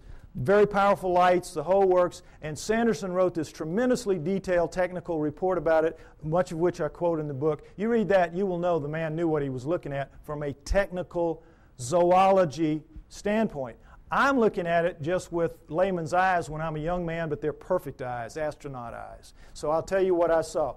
What you could see, what anybody could see, because the knees were almost to the top of the glass, is that every hair, you know how hair floats in water? This is not our hair, this is primate hair, 2 to 3 inches long. It's sticking off, it's like a pincushion off its body. You can see right down to its skin wherever you look. And wherever you look, you're looking at what amounts to a small pencil lead hair, round, tucking into a pore, perfectly tightly round. Wherever you look, millions of them, wherever you look. Now, what we're told is this was just a wax and rubber dummy made up by a charlatan who was out to just take advantage of people, right? Ask anybody who works in the wax museum business, and they'll tell you the one thing you can't do well is hair, because to get the hair right, you got to punch it in with a tool, and you got to pull that tool out, and it's going to leave a little nick mark around the hair. None of that in this creature, none. But the thing that really impressed me the most, and I'm sure everybody else will verify this, is, you know when you kill a deer or something, you let it bleed out, but for a long time after, it oozes that pink kind of fluid. You scrape your elbow, for women who don't deer hunt, scrape your elbow, you know, and after a while you're still oozing that pink sticky stuff. Well, it was still doing that when he froze it, when he put the water in. So as the water was freezing, that stuff was coming up in tendrils, ribbons, pink ribbons of that sticky, oozy stuff, coming out of every wound, out of there, out of the mouth, out of the nose. You know when you have a traumatic head injury, you bleed out of your nose and your mouth as well, out of both eye sockets, out of the wrist. Little pieces of bone were sticking out of the wrist. Every one of those, and those ribbons went from down as deep in the holes as they could get up to the surface, and they spread out in little pools, little circles at the top of the ice. Now, I defy anybody making a fake to even think to do that, much less pull it off and make it look so real. This was the real deal. Next slide. Perhaps the most interesting story of them all, Zana from Russia, an Alma. Remember I told you that the Almas were also man-sized, 5 to 7 feet tall, 300, 600 pounds, and they're dominant in Russia and the Orient. This is Alma, the living Neanderthal. This is one of them right here. This is Zana is an Alma, was an Alma. Now, understand this. In the Orient, the tradition when one of these things is captured, for whatever reason, was to kill it immediately, desiccate its body and sell its body parts for medicine, principally aphrodisiacs. That's the Oriental tradition. In the Russian area, though, when they would be captured, male or female, they would be used as slaves, physical slaves, held, spirits broken in these primitive villages where they would be, and they would be used to carry wood, fetch water, do the haying, all the heavy work nobody really wants to do. Make the slave do it. And so that became their fate. And for females, another aspect of it was they had to become the sex slaves of the men of the area. And that was one of the other great advantages to having a female. And so this is the fate that befell Zana in about 1850. She was captured as an adult in 1850. We do not know how old she was. She was an adult. She was taken to the village of Takina, where they kept her in a hole for about 3 years until her spirit was broken enough to let her wander around. She was dependent on them for food, and then they began to train her to fetch wood, fetch water, do the things that she had to do. And she became like the village pet for 40 years. She died in 1890. Now, how do we know this? Because in the Orient and Russia, they don't have the same tradition that we have. They're very old countries. They've been living with this for a very long time, for centuries. They know they're real. They send researchers out taking information about it. They send teams out trying to find them, or they used to when Russia had money. They don't now. But this was done in the mid-1970s. Mid-1960s. This research was done in the mid-60s. So, in the mid-1960s, this is an area of Kazakhstan where she lived, where people live very long lives. You know those places in the world where people live up around 120 years old? So they had over 100 people above the age of 80 that had known her quite well in their youth. There were 10 still alive who had attended her funeral. So they were able to get tremendous corroborative evidence, corroborative testimony about her lifestyle, and everything about her from all these different people, so we have an amazing view of what she was like and what her life was like. Again, a lot of which I go over in the book. But the main thing is that she never learned to speak, but she learned the language. They could talk to her and she'd know what they meant. And while there, she gave birth 8 times to hybrids with men of the village. 8 times. Killed the first 4 accidentally because her kind apparently washes the newborn off immediately. She would take it to the freezing glacial river that ran through the village, and because they had so much human in them, it would kill them. So the last 4, the village women took them from her at birth and raised them on their own because they looked so human. And every pair of hands was very valuable in one of those primitive villages like that. And so they raised them up, and they became Russian citizens. Married, had children. Her great-grandchildren are alive in Russia to this day. I know, it's an amazing story. Now, what do people say about her children? Well, everybody said that they were indeed taller than most, bigger than most, a little more robust than most, but not giants, not superhumans, just strong, big and strong people. Darker skinned than most, but not truly Negroid. Hair like, everybody, but not covered in hair like she was. Average intelligence, not wizards, not stupid. Ugly enough to make a freight train take a dirt road. Unfortunately for them. But they could speak. That's the key. They could all speak. They had very high-pitched voices, but they could speak, which allowed them to integrate into the community as humans, even though they were clearly not quite humans. So the researchers were real excited to get all this information. It's like, wow. And they knew where she was buried. She was buried in the village cemetery. Unfortunately, this is a Muslim area. They don't mark gravestones there. So they knew she was in the village cemetery, which had existed for centuries, and they couldn't say just where because of the 10 people that were alive. They all had different memories of where it had been. Who knew that 70, 80 years later somebody was going to care? So they couldn't decide. And they would have had to bulldoze the whole thing. The village wouldn't let them do that. So somebody says, well, guess what? Her youngest son, Kvit, died in 1954, only 10 years prior to this study. So they said, we know where he is. We'll let you dig him up. So, boy, they dug him up. Her youngest son, Kvit. Now, before we look at his skull, I want to say again, remember, Neanderthals had bigger brains than we did, and they carry them, we do rather, they carry them in a bun in the back of their head called the occipital bun. All right, let's take a look at Kvit's skull. Here you go, right here. Notice, if you will, that's a remnant of an occipital bun right there. Notice how much of a forehead he doesn't have. Look at the size of these brow ridges. Look at that eye socket. Is it starting to look familiar? Look at the size of that nasal passage. Look at the size of these teeth. Look at the size of that jawbone. Look at the size of the cheekbone. But look at that chin. Allows him to speak. This is an ugly dude, kids. This is a Neanderthal, basically. This is a guy you do not want to meet in a dark alley. Now, what, of course, anthropologists say is that he is an extreme variation on the human norm. An extreme, real extreme variation on the human norm. But that's how they explain it. Okay, I ask you to take my word for it. Hominoids are real. They live with us today. They have always lived with us. It is their planet. They are the native, indigenous, upright walking primate of planet Earth. There was a split somewhere between the down on all four primates and the up on 2 feet primates, but we're not the one. The pre-humans are the pre-hominoids. Go with me on that. Now, if you do, what it means is, as I said earlier, we human beings do not have a place in the natural scheme of life on Earth. And that's a problem. So if we don't, where did we come from? Why and how did we start leaving fossils on the planet at only 120,000 years ago? All right? Unlike Alan, the speaker you saw earlier, and perhaps unlike some of the others you might hear later, I have my own opinion. I don't necessarily agree with him. You're here to evaluate what we say and decide on what you believe. I am a pro-Sitchin person, as you will see. Okay? I have studied, and in part 4 of my book, I base part 4 on the writings of Zechariah Sitchin and the ancient Sumerians, because, next slide, I believe that the answer to where we came from is, in fact, going to be found in Sumer, ancient Sumer. Modern-day Iraq, Tigris-Euphrates River, Zagros Mountains, the Fertile Crescent.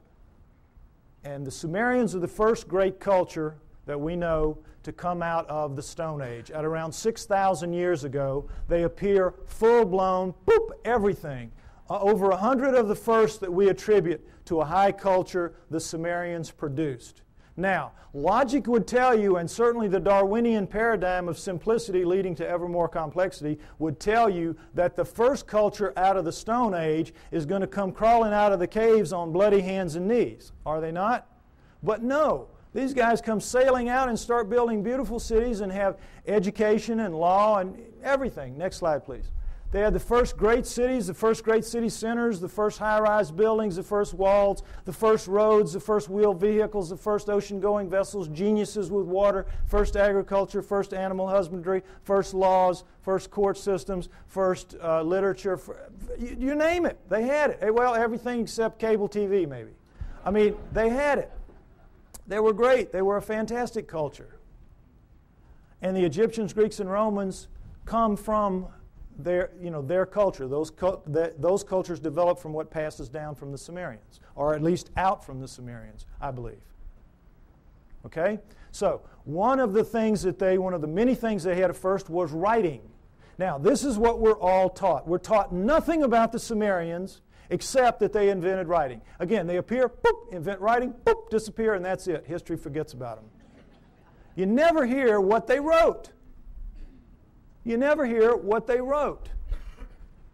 And you never hear how sophisticated they were, because, again, it doesn't fit that paradigm. It's easier to just start with the Egyptians, Greeks, and Romans and move on from there. Okay? What they had to say, next slide, in their writings, their writing, by the way, was cuneiform, very sophisticated math-based writing. And, by the way, their mathematical system, called sexagesimal, based on the number 60, is better than ours for using very small numbers and very large numbers. And they kept time around the great year, 26,000 years. How'd they figure that out? Among other things. But in their writings, most of it is like these little hand things where it's just bills of lading. I sell you this. I'm buying that from you. It's like our paperwork. But they have a lot of them, about 5,000 of the 100,000 or more that we have, that have to do with stories of their cosmology, their cosmogony, their history, where we came from, how the solar system formed, and all that. And that's what we're going to go over, what they had to say. Where did it come from? Well, originally, when these things were being translated in the late 1800s, early 1900s, when the translators would read what they'd have to say, it was like, oh, come on, forget about it. Put them in the myth. These are myths. They have to be myth. It can't be true. And they put it in the myth pile, which Alan was talking about, myth. So, Zechariah Sitchin, a man named Zechariah Sitchin in the 1950s gets the idea, wait a minute, how does the first culture get a myth? Who hands it to them? Good question. Why didn't anybody else think of that? So, he assumes it has to be a history. They have to be telling a history, which then later gets distorted perhaps as myth by later cultures, but the first one's got to be a history. So he goes into the myth pile with that attitude and comes out with 8 books at this point called the Earth Chronicles series, which I use as the basis for a lot of what you're going to see here now for a while. Okay? We're going to go over what the Sumerians had to say, boiled down. Part 4 of my book is basically the cliff notes to Sitchin's work. Any of you that have tried to read it, you know it's a slog at points. Okay, I tried to make it as easy as I could so at least you have the cliff notes to go in and try it again. All right, next slide. Here's what they say, that originally as the solar system was forming, there was the Sun, Mercury, Venus, Mars, and a big planet called Tiamat, right where the asteroid belt is now. And if you know about Bode's law, there's supposed to be planets at certain places of a certain size, and it all fits reasonably well except for the asteroid belt where there should be a planet, and there isn't. But there was Tiamat then, Jupiter, Saturn, Pluto as a moon of Saturn, Uranus, Neptune, and into that forming solar system at around 4 billion years ago, which we extrapolate and assume because all of them were still very plasmid, still very much lava-ish, able to pull moons out of themselves, and we know that the solar system formed at around 4.6 billion years ago, so at around 4 billion years ago would have been the time approximately when this would have happened. Okay, Nibiru comes in, and as it's a stray planet like the one we saw a few months ago being slung out of the binary star system on the news, we all saw that, probably something like that. It's captured by the gravitational pull of the large outer planets, swung around the sun, captured by the sun, and is caught in an elliptical orbit like a comet, moving clockwise as opposed to the counterclockwise circles of the other planets. Well, as you can see, there's the capacity for real problems here with one going one way and one going the other. And in the second time around, Nibiru collides head-on with Tiamat at planetary speeds. This is a collision. Okay? Next slide. This whole thing now is described in the great Sumerian epic of creation called the Enuma Elish, which is 6 tablets of action, 1 tablet of summation, which is taken to be by many people the basis for the 6 days of creation and the 1 day of rest. Because much of the Old Testament is a direct come down from the Sumerians. And if you know the Sumerian history and you read your Sitchin, you will know that, or my stuff, you will see that that is the case. Now, in that great epic of creation, the Enuma Elish, six of the major puzzles of modern astronomy and Earth geology are, I think, plausibly answered.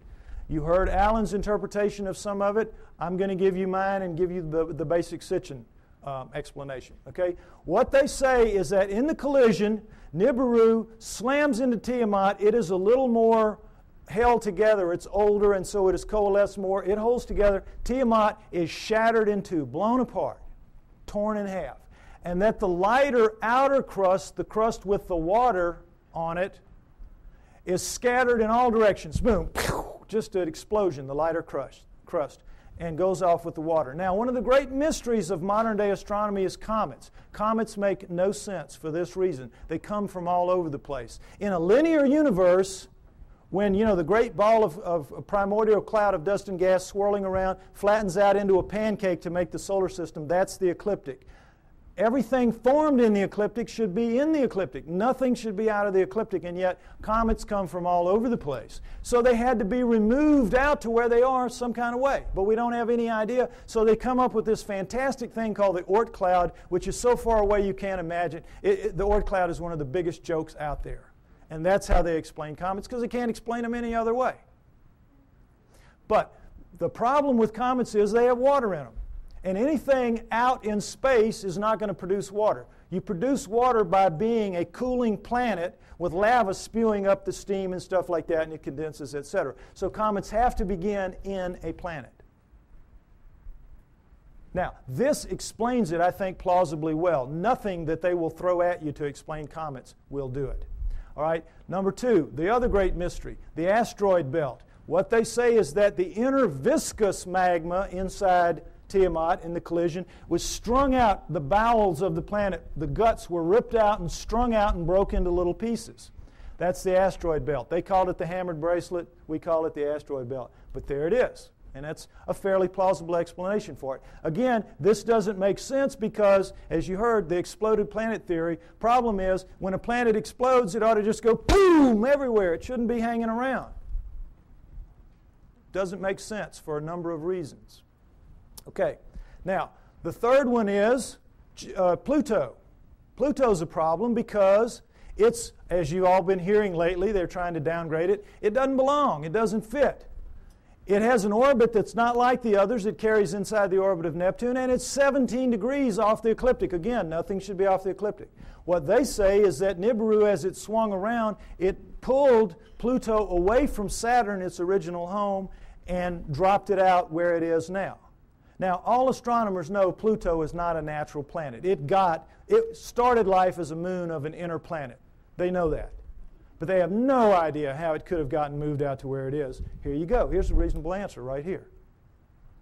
Now, let's talk about Earth. 3 great mysteries here. Life. Well, first of all, let's establish that Earth is a remnant of this. What happens is Nibiru's moon bangs into the remnant of Tiamat, and like pool balls, whoop, hitting, knocks it inside the orbit of Mars, and it reestablishes there and becomes the Earth, the remnant of Tiamat.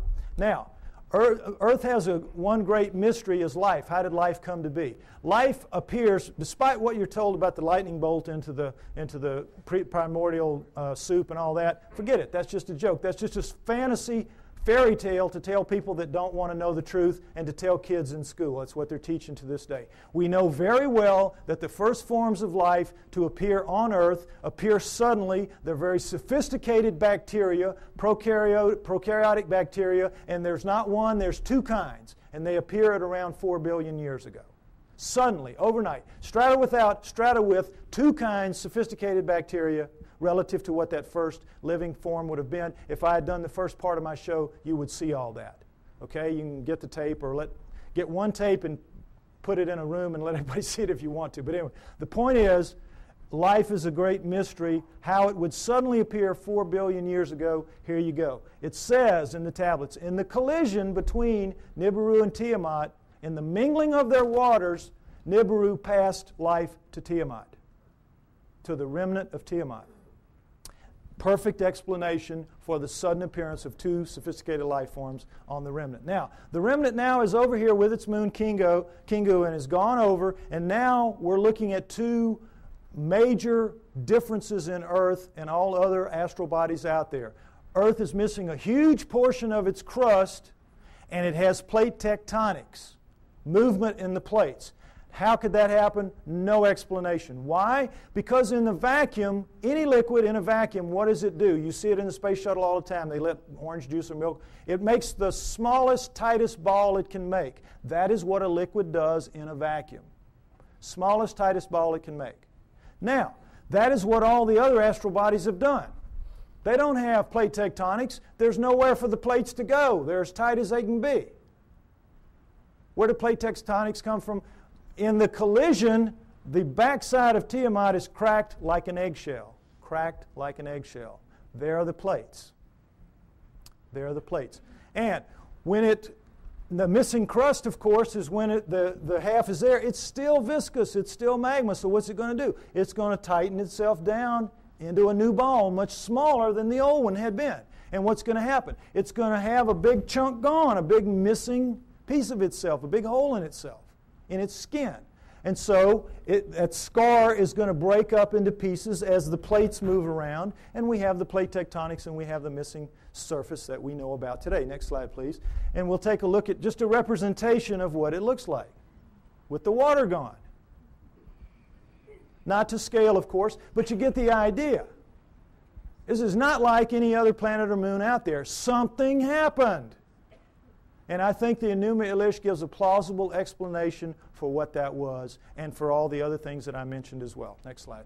Now, when the dust settled, here's what we had. The solar system as we know it today, with Nibiru moving in this clockwise 3,600-year orbit. And I say it passes outside the orbit of Mars, inside the inner edge of the asteroid belt. And the last time through, I think, was around 200 BC, which means it's just past aphelion out here, and it's going to be back around 3400 AD, about 1400 years. We don't have to worry about it if I'm right. You will get arguments about these dates. Some people use textual interpretations. I use the date of the last the ending of the Ice Age, which I believe was caused by Nibiru passing through and lifting the tides. You can read about why I think that in the book. And I use the dating of the ice cores and the tree rings of science. I try to make my work as scientifically based as I can because I expect someday to be able to go toe-to-toe with those guys, and I want to be able to do it on their turf in their terms. Okay? So, next slide. All right. This is some of the proof for that story that you've just heard, and it starts with cylinder seals. And I just want you to see what a cylinder seal is.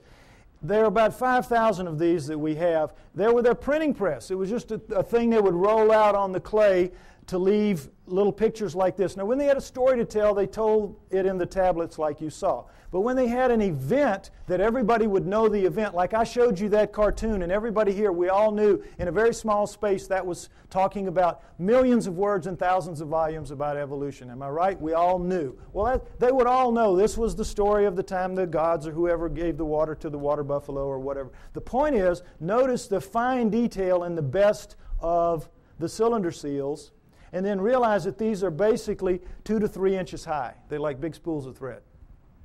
Made out of precious and semi-precious stone, carved in a circular format so that they roll out flat and three-dimensionally. Now, when asked how this was done, science says, well, they could only have bored little holes into the rock and then abraded them out like they, to the degree that they wanted. Well, the sand would be bigger than the holes you need to do this. Some of this work anyway. There's just no way. Lasers, this is not even an inch square here. Lasers would have a hard time doing this if they could do it. Nobody knows how they did this. They're just pulling one out of the hat on you. Okay, next slide. This is the one I want you to see. This is a much older one, much more worn, as you can see. 4,500 years, 4,500 years, 2,500 BC. It's VA 243. It's in a museum in Berlin. It's well dated.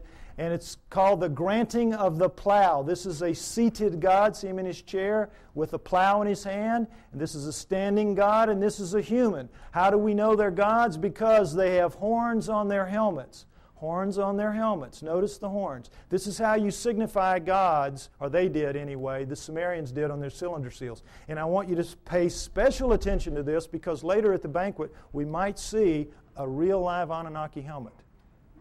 We might see that. Okay, now, normally they would put astronomical signs up here to indicate who the god was because not everybody would know. But in this one, obviously everybody knew. And as you can see, this kind of the human is carrying this kind of skunky old digging stick that the most primitive people have, even to this day. And this new wooden plow here, 4,500 years ago, we can go to Egypt today and see this very plow, and in many other third world countries still being used, this very plow. Okay, so no question it's the granting of the plow. But this is what makes this special right here. Let's see a blow up of that. What is this? Solar system, right. Sun, Mercury, Venus, Earth, in their relative sizes, mind you. Earth, Moon, think how small that is. What grain of sand dug that out? Mars, and then, what should be here? This should be the asteroid belt. This is Nibiru, folks. Nibiru. Jupiter, Saturn, Pluto as a moon of Saturn, Uranus, Neptune. Notice that it's only a little bit bigger than Uranus, Neptune. It's about 3 times bigger than Earth. Nibiru is a good-sized planet. Good-sized planet, according to this. Okay? Now, again, what proof do we have of any of this? Let's take a look at this. All right, here's a look at the solar system that you don't get to very often. And did it occur to any of you that we were looking at a cylinder seal carved at 4,500 years ago that had Uranus in it that we only discovered in 1781 when our telescopes got good enough to see it? It had Neptune when we discovered in 1846 when our telescopes got good enough to see it, and Pluto, which we discovered in 1930 when our mathematicians got good enough to tell our astronomers where to look for the thing because it was so small. What are the Sumerians doing knowing about that? Furthermore, what are they doing writing in one of their tablets that if you look at these two, Uranus and Neptune, in the heavens, meaning right out on them, they look like blue-green watery twins? When we didn't find that out, we thought they were just big old gas bags like Jupiter and Saturn until Voyager went out there in 86 and 89 and found that, lo and behold, they really are blue-green watery twins. What the Sumerians said 4,500 years ago. Furthermore, they didn't count the way we do. Earth was not the third rock from the sun for them. It was number 7. So that means they were counting from out here and they were putting Pluto in its correct place. What are they doing with all that knowledge? Well, they make no bones about it. They say everything that we know, everything that we are, everything that we have comes from the people living on Nibiru. The people living on Nibiru came to Earth and gave us everything that we have, everything that we know, our great culture. Now, what's the proof of that? Is there any proof that any ancient advanced civilization was ever on Earth at any point in the dim or distant past? Yes, yes. The megalithic structures out there, the pyramids, Tiwanaku, Baalbek, Teotihuacan, Stonehenge, you name it, a couple of dozen of them. All of those are impossible for human beings to recreate today. And yet we are told in another one of these great fantasies that they were somehow created by people in ancient times, ancient Egyptians or ancient Sumerians or anybody. Somehow or other they did it. And it's just absolute malarkey. Impossible. Now, next slide. Some Egyptian scholars tried to prove it by getting down in with some pink granite here and wailing away with some stones for a few hours and tore their hands up and walked out of there saying, well, you know, we couldn't make much of a dent in it, but boy, you know, those old folks, they sure had a lot of time on their hands, and somehow they figured out a way to do it. Wouldn't give an inch after this. Wouldn't give an inch. It's ridiculous. Now, here's the stone they're working on. Next slide. Some of you may have seen this. This is an ancient 1,170-ton obelisk lies unfinished at the Aswan quarry. A crack rendered the stone unusable. It's pink granite. They were making it into an obelisk like the one you saw in Allen's slides. Okay? It's about 100 feet long. It's about 12 feet wide, 12 feet deep on the side. Imagine the Washington Monument, just squared off.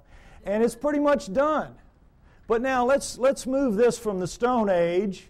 Let's move it through the age of copper, because copper wouldn't make a dent in that. And let's move it into the Bronze Age. Bronze will chip on it. Bronze will take a little bit of it out. Now, let's put our bronze chisels or hatchets or whatever in the hands of some guys and get them down in this crack and put them to work. How do you think they're going to fare in there? Pretty tight fit. Plastic Man might have a tough time up in there.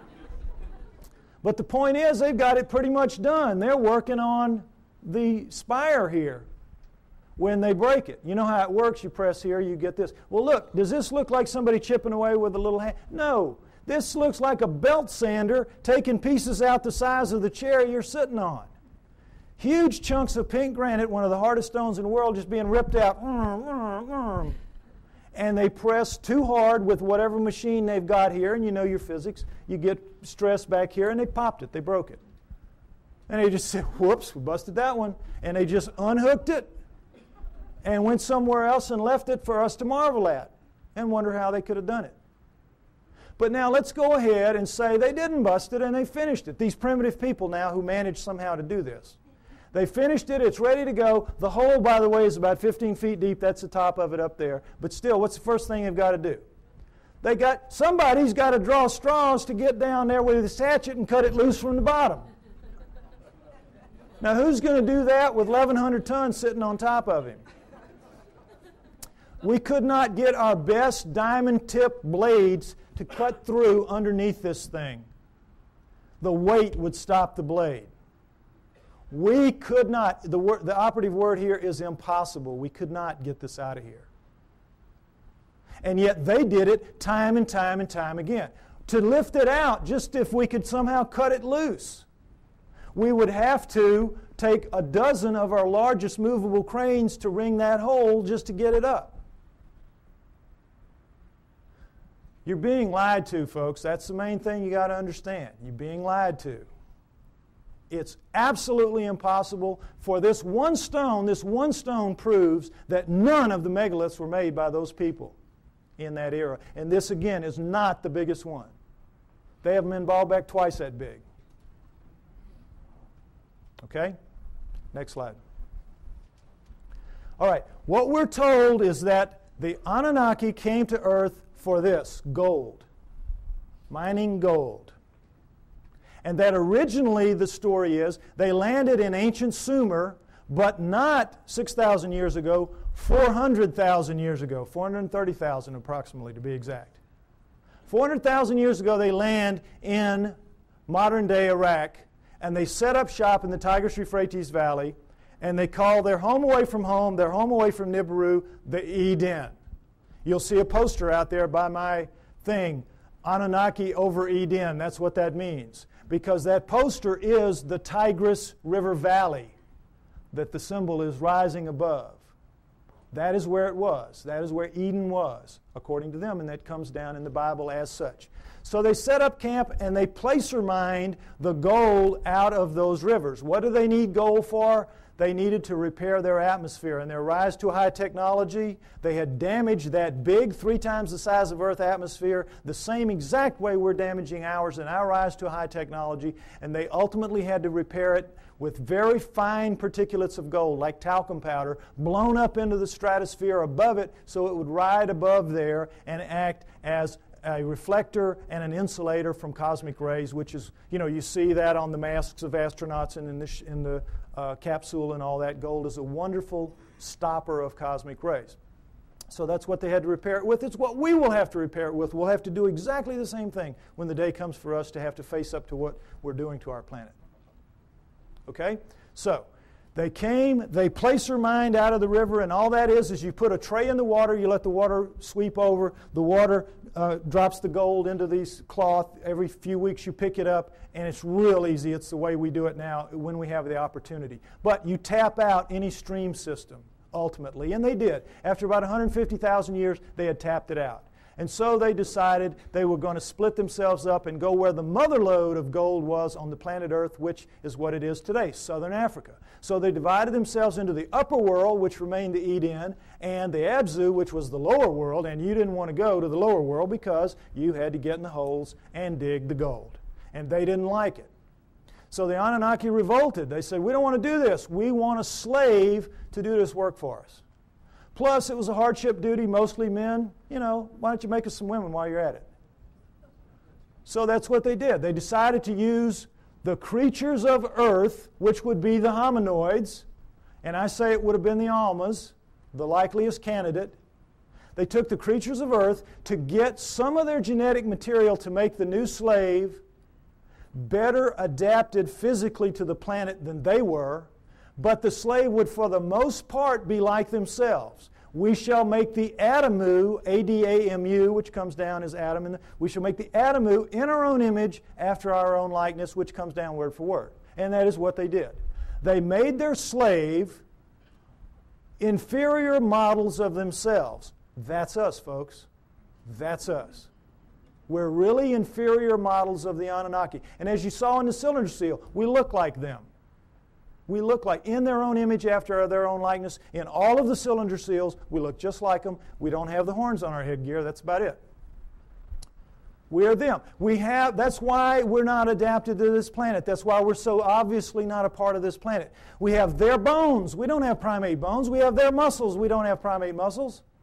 We have their skin. We don't have primate skin. We have their body pattern, their hair patterns on their body is ours. We have thickest on our front, thinnest on our back. Primates have thick on the back, thin on the front. We have their eyes, their poor night vision eyes. We have their foreheads. We have their brains. That's a key to this. We have their brains. That's why we're not like anything else on this planet. We are them. We are genetically engineered copies of them. Okay, next slide. Let's take a look at how that was done. Human body contains 100 trillion cells. There's a nucleus inside each human cell except red blood cells. Each nucleus contains 46 chromosomes arranged in 23 pairs. One chromosome of every pair is from each parent. The chromosomes are filled with tightly coiled strands of DNA. Genes are segments of DNA that contain instructions to make proteins, the building blocks of life. This is where genetic engineering takes place. Now, we're going to go over it lightly, but it's very important. I want you to understand these things that I'm going to tell you now. Okay, next slide. Don't worry about the details and how they do it. This is what they do. They can open up a cell, our genetic engineers can, our genetic a geneticist can. We can open up a cell, open up the nucleus, pull out strands of DNA, and in that strand, 98% of it will be what's called junk DNA. We don't know what it does. If it has a function, we don't know what it is. 2% will be what are called, prosaically enough, the working segments. They work. They do what they're supposed to do. They make the proteins. Now, if you cut in the junk above a working segment and in the junk below and remove it and have done the same with another strand of DNA over here, you can move anything into anything else. It can be animal into plant, plant into animal, fish into fowl. It does not matter because all living things at the most fundamental level are exactly alike. Understand that. We're all made of the same 4 base pairs, the same 20 amino acids. Everything's the same at the most basic level. It's like it's pop beads that are interchangeable. It is almost as if somebody designed it that way so they could just mix and match the parts and make anything they wanted. Isn't it? Something to think about. Okay, but the problem with it from an engineering standpoint is this. You're not cutting with a blade. These are not precise cuts. The blade would have to be a few molecules thick. You're cutting with chemicals. Chemicals. Now, the chemicals can cut pretty accurately, but mistakes are going to happen. Something's going to ooze out where it doesn't belong. Something's going to splash over it where it doesn't belong. Mistakes are going to happen. Inevitable. We know that. We make mistakes all the time. Another problem with genetic engineering is you don't know what you're going to get when you do this. You can't predict. You have to decide what you're going to do. You have to do it. You have to let it express, which is live, and see what you get, and then use that to determine what you do the next time. And of course, the great fear in genetic engineering is somebody's going to make a mistake and create the Andromeda strain that's going to kill us all. A legitimate concern. Although everybody's very careful, and I'm not too worried about it. But mistakes do happen because all of this is so incredibly microscopic. It's out of the nucleus of your cells, imagine how microscopic it is. But don't try to figure it out. I can't even figure it out. It's really complex. But they do it. Okay, understand that. Now, with that in mind, let's look at some of the proofs that I say indicate very clearly that we are, in fact, what the Sumerians say, a genetically engineered species by the Anunnaki. Next slide. Okay, here we go. The cerebral cortex is the deeply convoluted surface region of a brain that is most strongly linked to intelligence, lower right. It's the stained part out here. If you peel that off of the brain of a rat, it will cover a postage stamp. Peel it off of a monkey, it'll cover a postcard. Peel it off a chimp, it'll cover a sheet of typing paper. Peel it off of us, and it'll cover 4 sheets of typing paper. Now, you can see this is a transition. This is clearly a transformation. Now, there's some weird things about it. These guys are using all they've got. All they've got. We're using 1/2 of one page in a very different way than they are using what they have. 1/2 of one page. How do we know? We all know. We use about 10% of our brains. We know that from the studies done with idiot savants. You know that. And we know there are thousands of miles of neural network in our heads not being used. We don't know why. We don't know why. I'll tell you why. We shall make the atom who's strong but not too strong, smart but not too smart. They sealed it off genetically at the 10% mark or wherever it is. We don't know exactly where it is. But wherever it is, they sealed us off. You don't want your slave to be anywhere near as smart as you. You, in fact, want your slave to be so decidedly inferior to you that you never have to worry about treating it like a slave. So they engineered us to be really clever to ourselves, but for them, we were smart enough to talk, take instructions, act with a little bit of ingenuity and self-reliance. They could turn things over to us and kind of let us take over and do it. They gave us just enough to be wonderful in our own eyes, but be pond scum relative to them. It's what they did. So, it's pretty clear in as much as that, and now understand with the idiot savants, for those of you that don't know the proof about this, idiot savants get some beam of light in the damage to the good 10. They get some beam of light and it will strike somewhere in the other 90%. You all saw Dustin Hoffman in Rain Man, remember? Well, they get it in math, they get it in music, they get it in sculpture, art, whatever, wherever it strikes. Now, if there's just one, we could say, well, that's a freak of nature. But we've had lots of them, lots of them. So we know that all of this is out there. It's in our heads. We just can't access it. We just can't use it. But if it wasn't in our heads, it wouldn't be in their heads. So we know that it happened. They have no idea how. Well, I say that the Anunnaki did it deliberately, and that makes sense to me. Next slide. Okay, mitochondrial DNA, late 1980s, you might remember this. In humans, over 99.99% of a cell's DNA is packed into the cell nucleus, with a small amount occurring outside the nucleus in small structures called mitochondria. That's these babies right here. They're about 16,000 base pairs long. Now, when you have a mixing and a mating, the DNA in the nucleus mixes.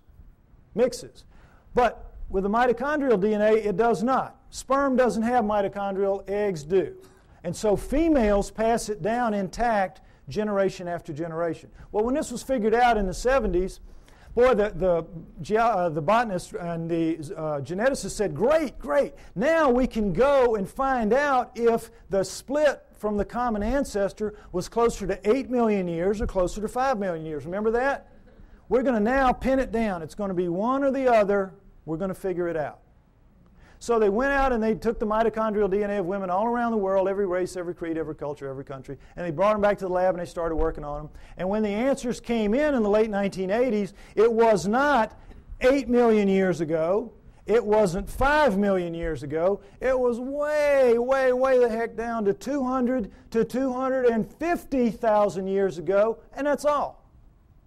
We don't exist genetically beyond 200 to 250,000 years. And of course, needless to say, the anthropologist said, you guys are nuts. We've got these skulls showing, these bodies showing, these prehumans showing that we go back millions of years. What's the matter with you? And the geneticist said, we couldn't have been wrong that many times. Impossible. We'll do it again. And they have. They've done it. It always comes out the same. Outside 250,000 years ago. That's it. We're brand spanking new. Brand new on this planet. Now, there's still a lot of people, there's still a lot of people that will not accept that. A lot of people that will not accept that. But it is true, and it is becoming more and more acceptable, for as outrageous as it is. Now, not only do we know when we were created, we know where. Where? Because the oldest of us consistently kept coming in Southern Africa. Next slide. And in fact, the cover of Newsweek in 1987 showed that if in fact there was an Adam and Eve, they were black. They would have to have been black. But of course, they knew the flack they were going to catch in the South, at least, so they made the blacks look as white as they could. This guy looks almost as white as OJ, doesn't he? But the point is, in trying to have it both ways, they caught it coming and going, because you can imagine the letters to the editor after this issue. But the point is, it tells the truth. The oldest of us do come from Southern Africa, and we definitely are 200 to 250,000 years old. And guess what else? That is just what the Sumerians say about us. That the Anunnaki created us around 200 to 250,000 years ago in Southern Africa to dig their gold. What a coincidence. What a coincidence. Okay, next slide. Okay, what happens when a creature is born in the wild severely screwed up physically? What happens to it? Dies, right? Parents will kill it. It will not put that defect into the gene pool. You're looking at the great exception. You're looking at 28 of our most severe genetic defects, but we have 4,000 and counting. 4,000 and counting. Now, we're only 200, 250,000 years old. We shouldn't have one. We've got 4,000 and counting. How did it happen? Cutting and splicing process mistakes. Cutting and splicing, oops, made a mistake. Cutting, splicing, oops, made a mistake. They don't care. They're making a slave. They're not going to fix the mistakes. What do they care if it's 1 in 100 dies from the problems? If it's 1 in 10, they don't care. They're making a mistake. They're making a slave. But they know the numbers, like we have found out the hard way. If you let the population propagate naturally, those numbers go way down for each person. Right now, as we sit here, we average about 50 of the 4,000 each of us. And we have a mating with our mate. If we share any of those 50, then each of our offspring will have a 1 in 4 chance of expressing it. That's why you'll get mongoloids in the best of families, mongoloids in the lowest of families, and all around the world. And that's what genetic defects are. In the wild, you will get 2-headed calves and 6-legged goats. That's a sperm-egg misconnect. That's not something that you see steadily on and on. a little gem like spina bifida, which is not going to let you live to adulthood, nor is it going to let you reproduce if you do. What's that doing in a gene pool? It was all put there, folks. Put there. No question. Next slide. Okay, here we go, the chromosome match. It's kind of hard to see, comparison rather. Humans, chimpanzees, gorillas, and orangutans right here. And you see how similar they are. And as we know that between humans and chimpanzees, there's 99% similarity in the DNA and 98% with gorillas. And it's like, oh, well, then that we're just kissing cousins. That's as close as you can be. We're almost the same thing. Well, not really, because we're talking about a 3 billion base pair genome. 1%, that's 30 million base pairs. That's a couple thousand strands of DNA. If you know what you're doing, that's a lot of change. But also understand that all higher animals, and never say this, share 50% and up. Squirrel, 50% and up. You see? So it isn't quite as astounding as it seems. But what we're looking at here is the Anunnaki have got themselves a real problem. And that problem is this. They come to Earth and they decide they're going to make the slave. They decide we're going to use this creature of Earth, let's say it was an Alma. They test the blood, and what do they find? First thing, big problem, 48 chromosomes. All primates have 48 chromosomes. But they, the Anunnaki, have only 46 chromosomes. How do we know that? Because we have 46 chromosomes. We descend from primates, and yet somehow we lose 2 whole chromosomes. That's an awful lot of DNA. And somehow we're so much better than them. Well, they have 68 or something like that relative to them. But we don't. We have 46. So we know this was the result of the genetic engineering, and they had a problem. The Anunnaki did. What could they do?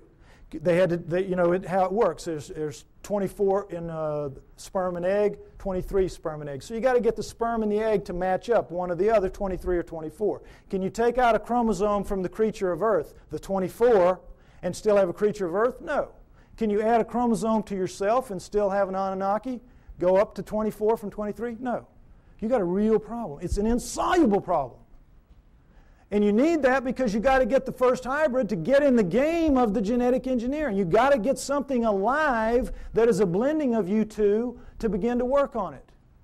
So what can you do? How can you solve that problem? There's only one way, and boy, is it smart. You go in and you look and you compare the chromosomes, and you find 2 that can be fused and will take up one space but maintain the integrity of all the chromosomal material.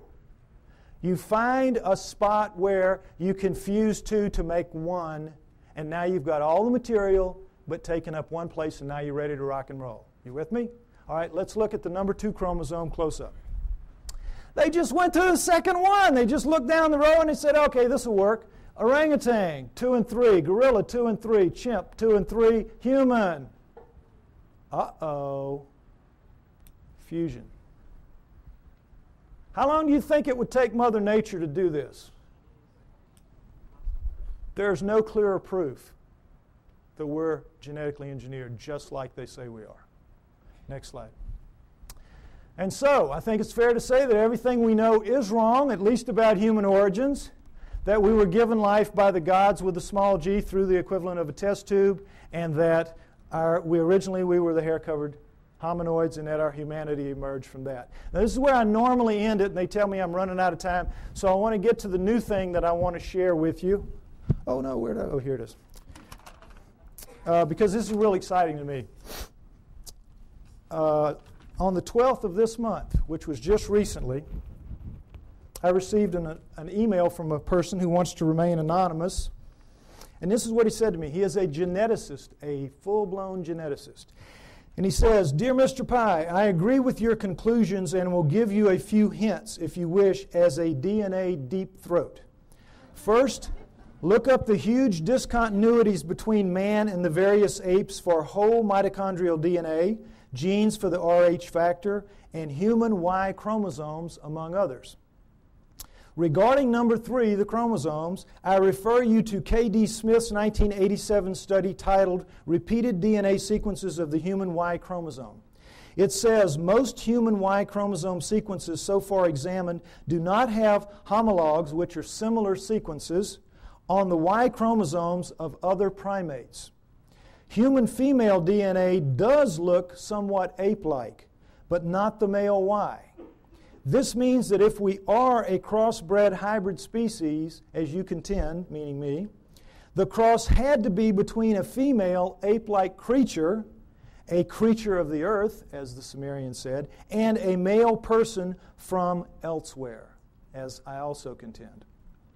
He goes on to say, what the evolutionists do is find certain genes which look very similar between man and ape, then they make a tree of descent while ignoring those huge impassable abysses of difference elsewhere. Also, by certain methods of DNA dating, one can tell that numerous genes have been recently added to the human genome. If workers in my field were to say such things openly, we would be ostracized, as I also contend, and forced to live in a tent. Any work along these lines would be rejected without any form of appeal. So what can we do? Sincerely, DNA Deep Throat. Now,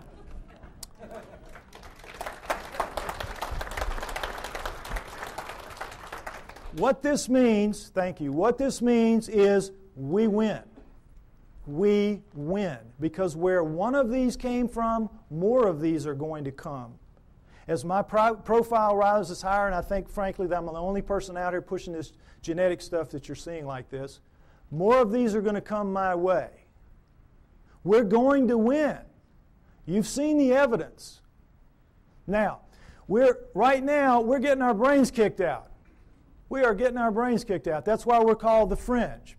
And the reason is we keep mounting these frontal attacks on the establishments.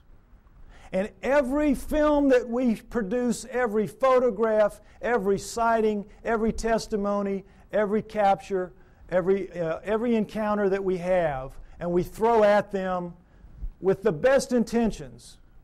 Our word is truth, is it not? Yep. Our word is, it's true. It's true. And their word is what? Liar. Liar. They dress it up. They say, well, you don't know what you're talking about. You don't know what you're seeing. You made a mistake. It was swamp gas, whatever. They're basically standing there and saying, you're just a bunch of liars. We're right and you're wrong. And because it is our word against their word, our word truth, their word liar, their word wins. Day in, day out, year after year. It's very frustrating, is it not? Boy, it just annoys the heck out of me. But what this means is we're going to win in the end. Why? Because the genes say so. The genes back us up. And right now, this is not a field that you're very familiar with. And I've worked very hard to make this very simplistic so you could understand at least the fundamentals, and it's the same in my book. You need to be aware of this is because this is the back door, kids. This is the back. We're not going to storm them from the front. We've been doing it for years. They know how to deal with us. Our word against them, we're going to lose. But in this instance, the genetic end of it, what is it? It's their word against them. It's their research against them. They're going to lose. We're going to beat them with the genetic evidence. We got to beat them. We will beat them. We know we're right. We know they're wrong. They know they're wrong. They know they're wrong. We just have to get mentally tough and accept that this is a war. This is a fight. This is not, gentlemen, Marquis de Queensberry rules. This is a dog fight. This is a knife fight. And you all have got to get out there and proselytize. You have to familiarize yourself with these basics at least. And instead of throwing things at them that are going to bounce off like BBs off a barn door, you got to start throwing some darts. This stuff will do it. This will do it. We can win. We're going to win. Thank you.